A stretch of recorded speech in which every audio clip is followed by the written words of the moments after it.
High, আসসালামু আলাইকুম। আজকে আমরা দুটি স্মার্টফোন নিয়ে হাজির হয়েছি। একটি হচ্ছে Infinix Note 30 Pro, যার বাজার মূল্য হচ্ছে 22,000 টাকা। আরেকটি হচ্ছে Infinix Note 40 Pro, যার বাজার মূল্য হচ্ছে 31,000 টাকা। সো এখানে বুঝতেই পারছেন দুটি ফোনের টাকার তারতম্য অনেক, মানে হিউজ একটি গ্যাপ আমরা দেখতে পাচ্ছি। 22,000 টাকা, 31,000 টাকা, কিন্তু কনফিগারের তারতম্য আসলে কতটুকু?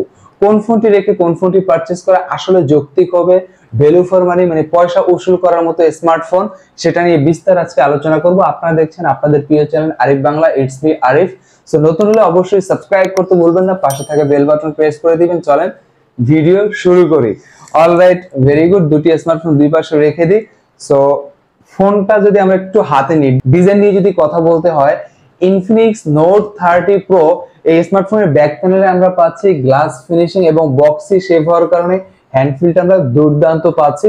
IP54 rating, water resistant, dust resistant পাচ্ছি এবং সাইড ফ্রেম সেখানে আমরা সলিড ফাইবার পাচ্ছি এবং ডুয়াল স্টুডিও স্পিকার পাচ্ছি, JBL সাউন্ড সিস্টেম পাচ্ছি। নিঃসন্দেহে প্রয়োজনীয় পোর্টস এন্ড বাটন সবকিছু এখানে আমরা দেখতে পাচ্ছি। আর ডিসপ্লের দিকে যদি তাকাই, এখানটা আমরা বেশ বড়সড় একটি ডিসপ্লে পাচ্ছি, অ্যামোলেড ডিসপ্লে পাচ্ছি। স্ক্রিন টু বডি রেশিও মোটামুটি না, যথেষ্ট ভালোই যদি 22,000 টাকার কথা মাথায় রাখি। এবং 120 হার্টজ স্ক্রিন রিফ্রেশ রেট পাচ্ছি, কালার কন্ট্রাস্ট যথেষ্ট আমার কাছে ভালো মনে হয়েছে এবং ব্রাইটনেস আমরা চমৎকার পাচ্ছি। পাঞ্চলটা যথেষ্ট ছোট রাখার চেষ্টা করেছে এখানটায়।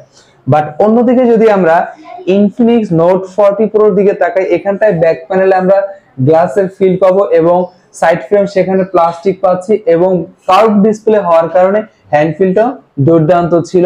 সবসময় যেমনটা আমরা দেখে থাকি কার্ভ ডিসপ্লে হ্যান্ডফিলটা যেমনটা, ঠিক তেমনটাই এখানেও আমরা পাচ্ছি।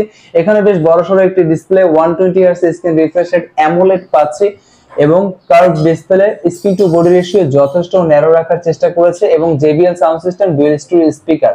সো এইখানটা আসলে ডিসপ্লের কথা বলে যদি প্রাইসের কথা চিন্তা করি, যদি আপনি কার্ভ ডিসপ্লে চান তাহলে অবশ্যই Note 40 Pro এগিয়ে থাকবে। বাট অন্য যে জিনিসগুলো রয়েছে ডিসপ্লের প্রাইস ভার্সেস ডিসপ্লে কার্ভ ছাড়া অন্য কিছু যদি আপনি দেখেন, তাহলে আমি বলবো ডেফিনেটলি Note 30 Pro এগিয়ে রয়েছে। এছাড়াও বাকি যে জিনিসগুলো রয়েছে, যেমন র্যাম রম, দুটি স্মার্টফোনে আমরা পাচ্ছি 8GB র্যাম, 256GB স্টোরেজ। দুটি স্মার্টফোনে পাচ্ছি 5000 mAh ব্যাটারি এবং দুটি স্মার্টফোনে আমরা পাচ্ছি 108 megapixel camera. But Note 40 Pro যে ফোনটি রয়েছে সেখানটায় ক্যামেরায় আমরা OIS পাচ্ছি এবং দুটি স্মার্টফোনে সেলফি ক্যামেরা পাচ্ছি 32 মেগাপিক্সেল। এছাড়াও দুটি স্মার্টফোনে যেমনটা বলেছি দুইটা চার্জার আমরা পাচ্ছি। Infinix Note 30 Pro এই স্মার্টফোনটির মধ্যে আমরা ইনবক্সে দুটি চার্জার, একটি 68 ওয়াটের ফাস্ট চার্জার এবং 15 ওয়াটের ওয়্যারলেস চার্জার পাচ্ছি। অন্যদিকে যদি আমরা Infinix Note 40 Pro এর দিকে তাকাই, এখানটায় ইনবক্সে 70 ওয়াটের একটি রেগুলার চার্জার পাচ্ছি এবং 20 ওয়াটের একটি ওয়্যারলেস চার্জার পাচ্ছি। এছাড়াও যেটি ওয়্যারলেস চার্জার সেটি পাওয়ার ব্যাংক হিসেবে আপনি ব্যবহার করতে পারবেন। সেখানে প্রাইস ভার্সেস চার্জার এবং যদি ফিচারের কথা বলি, আমার কাছে মনে হচ্ছে অলমোস্ট সিমিলার এবং প্রাইস ভার্সেস কনফিগারের কথা বললে এখন পর্যন্ত Note 30 Pro এই ভাই এগিয়ে থাকবে। আর সবথেকে ইম্পর্টেন্ট যে পার্ট সেটি হচ্ছে চিপসেট বা OS। যেহেতু এই Note 40 Pro একটু শেষে এসেছে, সো ডেফিনেটলি এখানটা আমরা Android 14 পাচ্ছি। আর Note 30 Pro যেহেতু একটু পুরনো মডেল, সেহেতু এখানে স্বাভাবিক Android 13 পাচ্ছি। বাট নেক্সট আপডেটে 14 হবে কিনা সেটা আসলে কনফিউশনের ব্যাপার। এবং আমরা যদি চিপসেটের দিকে তাকাই, দুটি স্মার্টফোনে অলমোস্ট সিমিলার চিপসেট পাচ্ছি।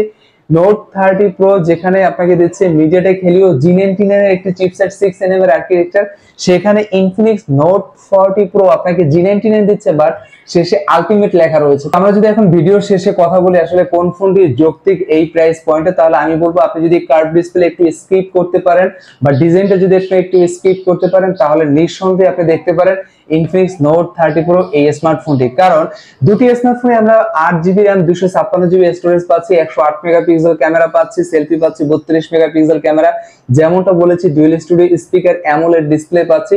শুধু পার্থক্য এখানটা আমরা Note 30 Pro সাইড মাউন্টেন দিচ্ছে, Note 40 Pro আপনাকে দিচ্ছে in display fingerprint sensor. So in display fingerprint sensor, curve display, এইগুলো যদি আমরা একটু স্কিপ করতে পারি, তাহলে নিঃসন্দেহে ভ্যালু ফর মানি এই সময় এসে Infinix Note 30 Pro। এরপর যদি কোনো ইনকোয়ারি থাকে অবশ্যই কমেন্টের মাধ্যমে জানাতে ভুলবেন না, সেখানে আরো বিস্তার আলোচনা করার চেষ্টা করব এবং আপনার কনফিউশন দূর করে দেওয়ার চেষ্টা করব। ভালো থাকবেন, সুস্থ থাকবেন, আরিফ বাংলার সাথে থাকবেন। আসসালামু আলাইকুম।